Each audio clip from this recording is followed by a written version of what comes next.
কাবা ঘরের একজন কালো ইমাম আছে, নাম ইমাম আল কালবানি। উনি লন্ডনে একটা ইন্টারভিউতে বলেছেন, আমার মায়ের বদদোয়া আমাকে কাবা ঘরের ইমাম বানিয়েছে। লন্ডনে একটা কনফারেন্সে উনি ইন্টারভিউ দিচ্ছিলেন। ওনাকে বলা হলো, কাবার সব ইমাম সাদা ইমাম, আপনি কালো মানুষ, কেমনি ইমাম হইলেন? উনি বললেন, আমার মায়ের বদদোয়া আজকে আমাকে কাবা ঘরের ইমাম বানিয়েছে। উনি বললেন, আমি ছোট্টবেলা অনেক বদের হাড্ডি ছিলাম, আমার মতো দুষ্ট আমার এলাকায় কোনো ছেলে ছিল না। মানুষের গালাগালি, মারামারি, দুষ্টামি, ভাঙচুর, চেঁচামেচি, চিৎকার, বিশৃঙ্খলা আমার মতো কেউ বেশি করতে পারতো না।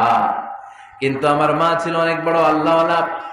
আমার মা জানতেন আল্লাহর কাছে দোয়া করার কত বড় পাওয়া। আমার মা যখন আমার উপর রেগে যেতেন, আমার মা জানতেন রাগের মাথায় বদদোয়া দিলে বদদোয়া কবুল হয়ে যাবে।